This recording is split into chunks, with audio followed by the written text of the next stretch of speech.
মানুষের মন ভাঙা নিয়ে প্রিয় নবী হজরত মুহাম্মদ সাল্লাল্লাহু আলাইহি সাল্লাম কী বলেছেন তা আমরা আজ এই ভিডিওর মাধ্যমে জানব।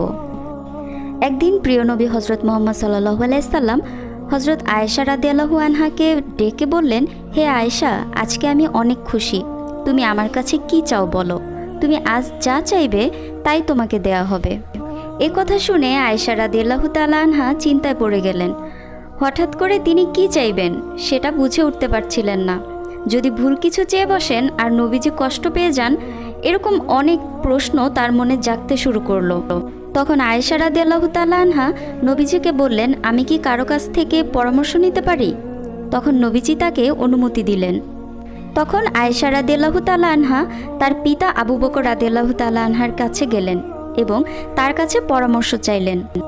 তখন আবু বকর রাদিয়াল্লাহু তাআলা আনহু তাকে বললেন, তুমি যেহেতু কিছু চাইবেই, তাহলে মিরাজের রাতে আল্লাহ তাআলার সাথে নবী মুহাম্মদ সাল্লাল্লাহু আলাইহি সাল্লামের এমন কোন গোপন কথা হয়েছে যা তিনি এখনও কাউকে বলেননি, সেরকম একটি কথা জানতে চাও এবং কথা দাও নবীজি যা বলবেন তা সবার আগে তুমি আমাকে জানাবে।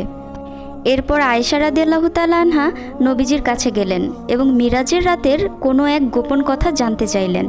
তখন মুহাম্মদ সাল্লাল্লাহু আলাইহি সাল্লাম মুচকি হেসে দিলেন এবং বললেন, এ কথা বলে দিলে আর গোপন থাকে কি করে? একমাত্র আবু বকরই পারেন এরকম বিচক্ষণ প্রশ্ন করতে।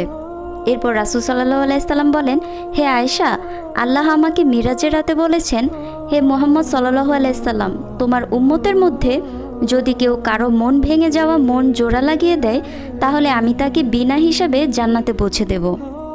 এরপর আয়েশা রাদিয়াল্লাহু তাআলা আনহা তার পিতা আবু বকর রাদিয়াল্লাহু তাআলা আনহুকে রাসূল সাল্লাল্লাহু আলাইহি সাল্লামের বলে দেয়া এই কথাটি বললেন। এটা শুনে আবু বকর রাদিয়াল্লাহু তাআলা আনহু কাঁদতে শুরু করলেন। তখন আয়েশা রাদিয়াল্লাহু তাআলা আনহা তার পিতাকে বললেন, আপনি কাঁদছেন কেন?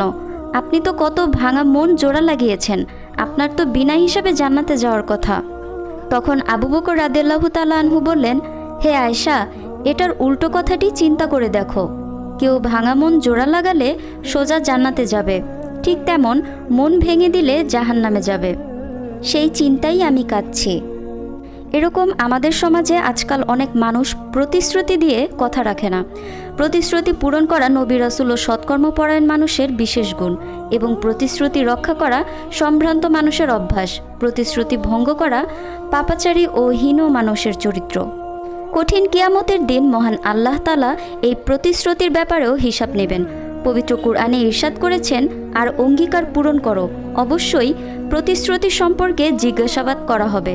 সূরা বনী ইসরাঈল আয়াত 34।